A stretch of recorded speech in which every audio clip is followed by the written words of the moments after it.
महाकारुणिक सम्यक संबुद्ध को सादर नमन। प्रबुद्ध उपासक उपासिकाओं, आज हम चर्चा करेंगे कि वर्षावास क्या है और भिक्षु वर्षावास क्यों करते हैं, इसकी शुरुआत कब से हुई। हम सब लोग जानते हैं कि ये बरसात का समय है।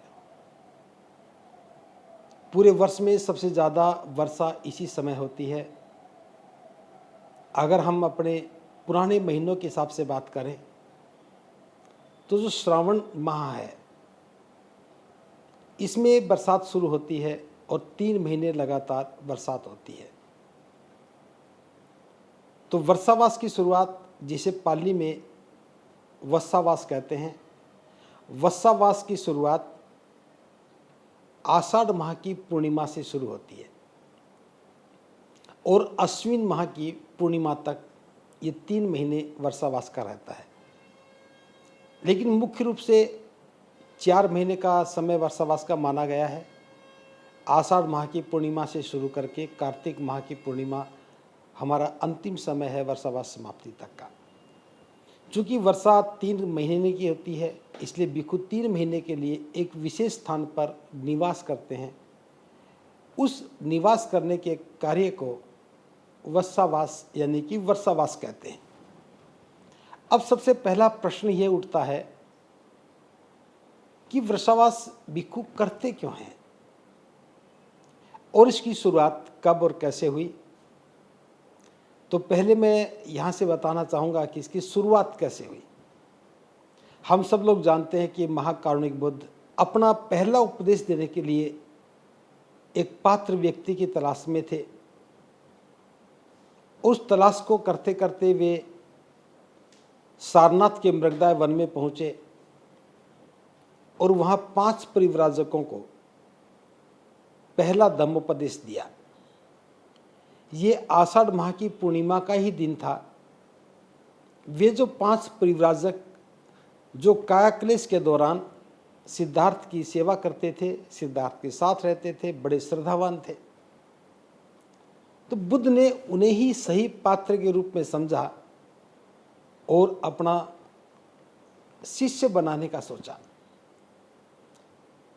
तो बोध गया से चलकर के तथागत सारनाथ के मृगदाय वन में आए 5 परिव्राजकों को उन्होंने अपना पहला उपदेश दिया। उसके बाद यश आया, यश को भिक्षु बना दिया। फिर यश के 5 मित्र आए और फिर उनके 50 मित्र आए। इस प्रकार से 60 से ज़्यादा बुद्ध के अनुयायी हो गए थे। उनको लेकर के बुद्ध मगध क्षेत्र में चले गए, राजगृह में चले गए। तो वहां उन्होंने उर्वेला कश्यप का नाम सुन रखा था। उर्वेला कश्यप, उसकी ख्याति बहुत अधिक थी, उसके पास 500 अनुयायी थे। उर्वेला कश्यप के 2 भाई थे, एक का नाम नदी कश्यप, एक का नाम गया कश्यप। एक के पास 300 शिष्य थे, दूसरे के पास 200 शिष्य थे। कुल मिलाकर के उनके पास भी 300, 200, 500 हो गए। तब बुद्ध के मन में ख्याल आया, अगर मैं उर्वेला कश्यप को अपना धम्म समझा पाया, अगर वो मेरे धम्म को स्वीकार कर ले, तो स्वाभाविक रूप से एक बड़ा संघ का निर्माण होगा और मैं अपने धम्म की गति को और तेज कर सकूंगा। इसी उद्देश्य को लेकर के बुद्ध उर्वेला कश्यप के पास गए। उर्वेला कश्यप से वार्तालाप हुआ और वो बुद्ध का अनुयायी बन गया। उर्वेला कश्यप के बुद्ध का अनुयायी बनने के साथ ही उनके जो 500 शिष्य थे वे भी बुद्ध के अनुयायी बन गए। जब ये बात उनके दूसरे भाइयों को पता लगी तो नदी कश्यप और गया कश्यप भी अपने शिष्यों के साथ अपने बड़े भाई से मिलने आए। उन्होंने ये सारा दृश्य देखा तो वे भी बुद्ध के शिष्य बन गए। तो इस प्रकार से बुद्ध के पास एक साथ 1000 से ज़्यादा लोग भिक्षु बन गए। ये एक ऐसी घटना थी कि मगध में बड़े पैमाने पर इसकी चर्चा होने लगी। नगर नगर गांव गांव ये बात फैल गई कि उर्वेला कश्यप बुद्ध के अनुयायी बन गए। उर्वेला कश्यप, नदी कश्यप, गया कश्यप, वो सभी लोग बुद्ध के अनुयायी बन गए। जब ये बात राजा बिंबिसार को पता चली तो वे भी अपने मंत्रियों सहित नगरवासियों को साथ लेकर के, विद्वानों को साथ लेकर के बुद्ध से मिलने के लिए आए। और बुद्ध से मिलने के बाद उन्होंने भिक्षु संघ को भोजन का आमंत्रण दिया। बुद्ध राजा बिंबिसार के आमंत्रण पर भोजन के लिए गए। उस समय बरसात का समय था और राजा बिंबिसार का स्वाभाविक प्रश्न था कि तथागत इस वर्षा काल में ये भिक्षु कैसे रहते होंगे, इनके रहने की क्या व्यवस्था है। तब बुद्ध ने कहा कि इस समय तो कोई विशेष व्यवस्था नहीं है। तब राजा बिंबिसार के मन में आया कि भिक्षु संघ चूंकि बहुत बड़ा है, उनके रहने की व्यवस्था भी बड़ी ही होनी चाहिए। तो पूछा कि तथागत अगर हम भिक्षु संघ के रहने की कोई व्यवस्था करें तो उसके बारे में आप हमें दिशा निर्देशन दें। तब बुद्ध ने कहा कि महाराज कि ऐसा स्थान जो नगर से ना तो बहुत दूर हो और ना बहुत निकट हो, वहां पर किसी प्रकार का कोई शोर शराबा ना हो, किसी प्रकार का कोई झगड़ा ना हो, ध्यान साधना और अध्ययन में भिक्षुओं को कोई बाधा ना हो, एकांतवास भी हो और वहां लोगों का आसानी से आवागमन भी हो सके। तब राजा को ख्याल आया कि उनका जो वेणुवन है, वेणु बांस को बोलते हैं, जो उनका बांस का जो वन है वह ना तो नगर से ज़्यादा दूर है ना नगर के निकट है, विशाल भी है, लगभग 100 एकड़ ज़मीन में है और वहाँ किसी प्रकार का व्यवधान भी नहीं है, आवागमन भी सुगम है, नगर के उत्तर दिशा में है, ना दूर है ना निकट है। तब राजा बिंबिसार ने बुद्ध से कहा कि यदि आपकी अनुकंपा हो, आप उस वेणुवन को देख लें तो फिर मैं वहाँ रहने की व्यवस्था के बारे में कुछ कर सकता।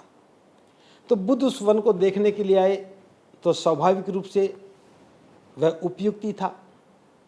बुद्ध ने सहमति दी और राजा बिंबिसार ने बुद्ध को सबसे पहला जो दान जो है वो राजा बिंबिसार ने वेणुवन के रूप में बुद्ध को और भिक्षु संघ को दिया।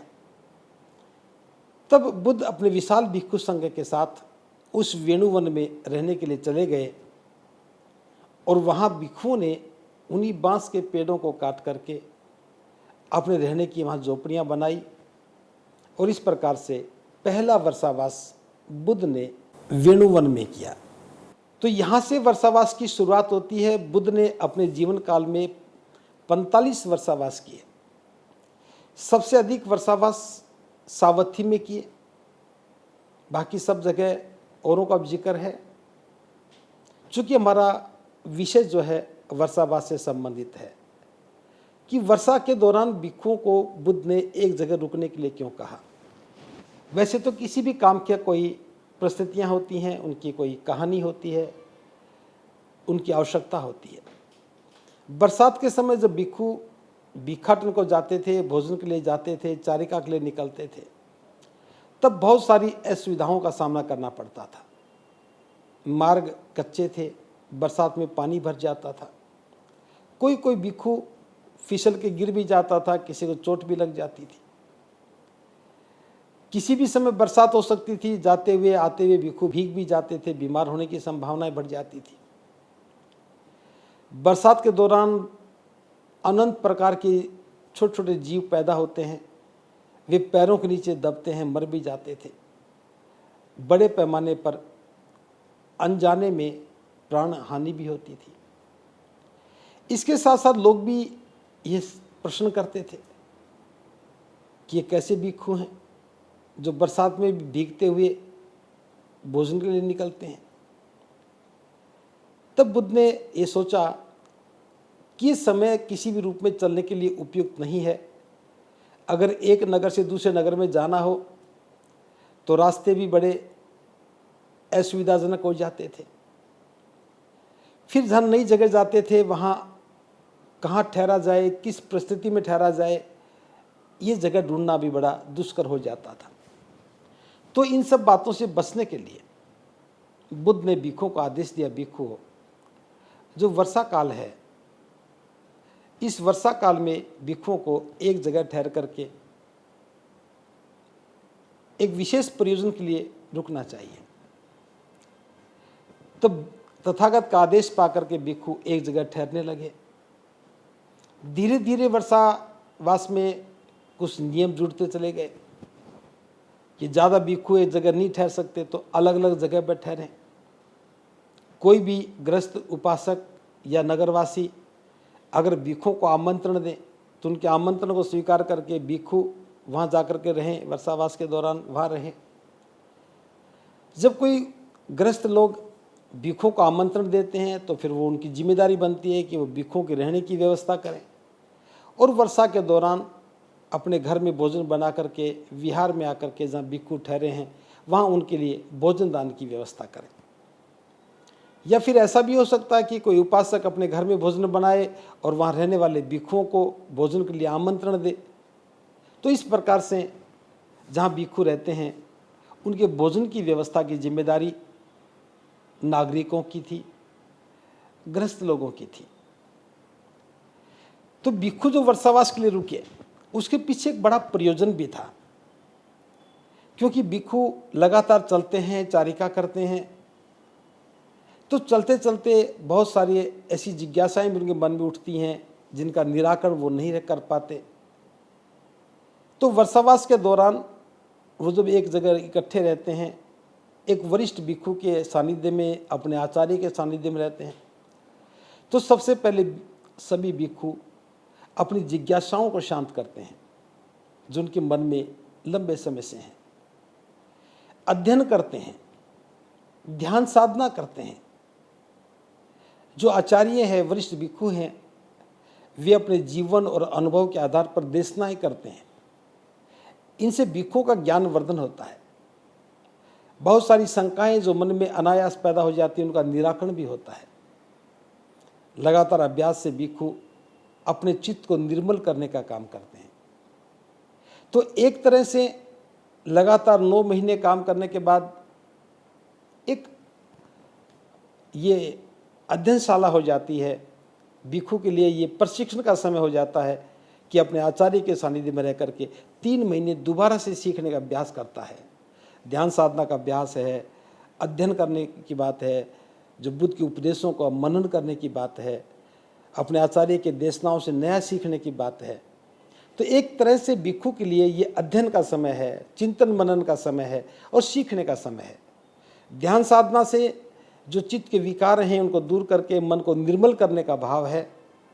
तो यूँ कह सकते हैं कि जो भिक्षु लगातार चलते रहते हैं लोगों के कल्याण के लिए, लोगों के हित के लिए, बहुजनों के हित के लिए जो भिक्षु चलते रहते हैं, तो वर्ष में 3 माह बरसात के दौरान, क्योंकि गति में रहना बड़ा मुश्किल हो जाता है, असुविधाएं ज़्यादा हो जाती हैं, तो उन सब से दूर हट करके एक जगह ठहर करके भिक्षु अपना कल्याण करता है, मन को निर्मल करता है, अपने आप को ज्ञान में पूर्ण करता है। अब मन में ये प्रश्न उठ रहा होगा कि ये सब तो भिक्षुओं के लिए है, कोई गृहस्थ व्यक्ति भिक्षुओं को वर्षा काल में क्यों आमंत्रण दे? तो मैं यह बताना चाहूँगा, हम सब लोग जानते हैं कि भिक्षु गृह त्यागी है। भिक्षु संपत्ति का त्याग करके, परिवार का त्याग करके निकलता है, लेकिन वो समाज का त्याग नहीं करता। भिक्षु जब चारिका करता है, चारिका के दौरान जो देशना देता है, उस देशना से ग्रस्त लोगों का कल्याण होता है। वे बुद्ध की देशनाओं से परिचित हो पाते हैं, अपनी समस्याओं के समाधान पाते हैं और तथागत के अनुकंपा के पात्र बन करके वे जीवन को श्रेष्ठ बनाने के मार्ग पर चलने लगते हैं। अब भिक्षु निरंतर ग्रस्त लोगों के कल्याण के लिए काम करता है, उस भावना के साथ काम करता है। लेकिन भिक्षु भी तो एक व्यक्ति है, एक इंसान है, वह भी थकता है, उसके मन में भी विकार पैदा हो सकते हैं, उसके मन में भी जिज्ञासाएं रहती हैं। वर्षावास के दौरान 3 महीने जब भिक्षु ठहरता है तो वो अपने आप को रिचार्ज करता है, अपने आप को और परिशुद्ध करता है और पारंगत करता है, और वो ज्ञान से और परिपूर्ण होता है। अपने आचार्य के, दूसरे भिक्षुओं के अनुभवों से वो सीखता है। 10, 20, 50, 100 भिक्षु इकट्ठे रहते हैं तो सबके अपने अपने अनुभव हैं, उन अनुभवों से भिक्षु सीखता है। अब सीखने के साथ साथ जब ग्रस्त व्यक्ति सुबह सुबह लेकर के भोजन के लिए आते हैं, वे श्रद्धा भाव के साथ भिक्षुओं को भोजन देते हैं, तो भिक्षु उनके लिए पुण्य अनुमोदन करता है। अपने चित्त की निर्मलता के साथ भिक्षु जब ग्रस्त व्यक्तियों के लिए पुण्य अनुमोदन करता है तो जो उनके मन की निर्मलता की तरंगे हैं वे ग्रस्त उपासकों के मन को प्रफुल्लित करती हैं, उनके मन को भी निर्मल करती हैं, उनके मन में श्रद्धा का भाव पैदा करती हैं, और उसी श्रद्धा की भावना से वो भिक्षुओं की सेवा करते हैं, भोजन दान करते हैं, और इससे उनका भी कल्याण होता है। क्योंकि जब मन में दान पारमिता की भावना पैदा होती है, भिक्षुओं के प्रति सत्कार की भावना पैदा होती है, भिक्षुओं के लिए देखभाल करने के लिए वो प्रेरित होते हैं, तो उनका जो दान पारमिता है, जो भिक्षुओं की सत्कार की पारमिता है, उससे उनका कल्याण होता है। बुद्ध और उपासक के बीच में भिक्षु एक संबंध बनाने का काम करता है। उपासक बुद्ध को जानने लगता है, बुद्ध की देशनाओं को समझने लगता है, और भिक्षु बुद्ध और उपासक के बीच में एक ब्रिज का काम करता है, एक संबंध बनाने का काम करता है। समस्या उपासक की है, समाधान बुद्ध ने दिया है, भिक्षु उस समाधान को उपासक को बताता है, बुद्ध से नाता जोड़ता है। तो सही अर्थों में जो उपासक या ग्रस्त लोग भिक्षु को भोजन दान करते हैं और देशना सुनने के लिए आते हैं, तो बुद्ध की देशनाओं को सुनते सुनते वो बुद्ध के निकट पहुंचते हैं, एक अनुभूति करते हैं कि किस प्रकार से बुद्ध की देशनाओं से उनका कल्याण हो सकता है, तो उनके मन में भी कल्याण की भावना होती है। तो पहला लाभ तो ये है कि जो भी ग्रस्त व्यक्ति भिक्षुओं को भोजन दान देता है वह बुद्ध की अनुकंपा का पात्र बनता है, उसके मन में श्रद्धा जागृत होती है, उसकी दृष्टि सम्यक होने लगती है, उसके मन के विकार दूर होने लगते हैं, अविद्या का नाश होने लगता है, और वो धम्म पथ पर चलने लगता है। और जब व्यक्ति धम्म के पथ पर चलने लगता है तब निश्चित रूप से उसका कल्याण होता है। तो भिक्षु और उपासक के बीच का जो संबंध है ये कल्याण की भावना पर आधारित है। जो जो उपासक भिक्षु के साथ पास आने लगता है, भोजन दान देने लगता है, वह एक संबंध निर्मित होता है, और देशनाओं के माध्यम से बुद्ध के द्वारा दी हुई देशनाओं को जान करके वे अपना हित करते हैं, धम्म के मार्ग पर चलने लगते हैं। तो कहने को तो वर्षावास भिक्षुओं के लिए है, ग्रस्त लोगों का कोई वर्षावास नहीं होता, वो तो अपने ही घर में पूरे वर्ष ही वास करते हैं। चूँकि भिक्षु का कोई घर नहीं है, भिक्षु का अपना कोई ठिकाना नहीं है, इसलिए उनके लिए इस वर्षावास का विशेष महत्व है कि वो एक निश्चित ठिकाने पर बरसात से बचते हुए और अपने आप को परिशुद्ध करते हुए अपने ज्ञान में वृद्धि करते हैं और अपने आचार्य का सानिध्य भी पाते हैं। लेकिन जब भिक्षु किसी गांव में, नगर में रहता है तो वहाँ के ग्रस्त लोग भी देशना सुनने आते हैं, उनकी सेवा करते हैं, उनको भी एक लाभ मिलता है।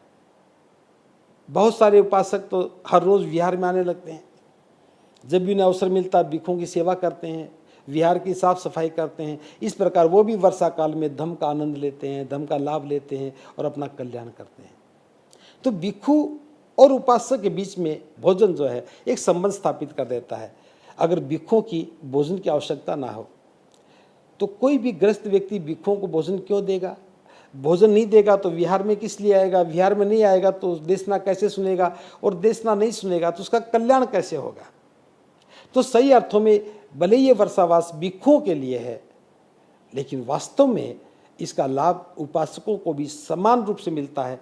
बस इतनी ज़रूरत है कि वह उपासक नियमित रूप से विहार में आए और भिक्षुओं की सेवा करे, भिक्षुओं के लिए भोजन की व्यवस्था करे, और वर्षा काल में उन्हें कोई असुविधा ना हो इसका ख्याल रखे। तो इस प्रकार से ये वर्षावास होता है। और जब वर्षावास की समाप्ति होती है तो उपासक लोग चूँकि धम्म का लाभ लेते हैं, लगातार देशना सुनते हैं, तो भिक्षु वर्षावास समाप्त करने के बाद चारिका के लिए निकलते हैं। तो फिर ग्रस्त व्यक्ति भिक्षुओं के लिए चीवर दान करते हैं और नए चीवर को पहन करके भिक्षु फिर चारिका के लिए निकल जाते हैं। इस प्रकार ये जो वर्षावास का समय है ये पूरा होता है। आषाढ़ माह की पूर्णिमा से चल कर के अश्विन माह की पूर्णिमा तक पूरे 3 महीने का वर्षावास होता है। वर्षावास के दिन भिक्षु अधिष्ठान लेता है और एक निश्चित जगह पर ही वर्षावास करते हैं। पहला वर्षावास भिक्षुओं को अपने आचार्य के सानिध्य में करना होता है। उसके बाद जहाँ भी उनको कोई योग्यतम भिक्षु मिले उसकी शरण में जाकर वर्षावास कर सकते हैं। ये वर्षावास के बारे में थोड़ी सी जानकारी मैंने दी है। शेष जानकारियाँ हम अगले वीडियो में आपको साझा करेंगे। इन्हीं शब्दों के साथ आपने मेरी बात को सुना है। आप सबका कल्याण हो। भवतु सब मंगलम, भवतु सब मंगलम, भवतु सब मंगलम। शरणं गच्छामि।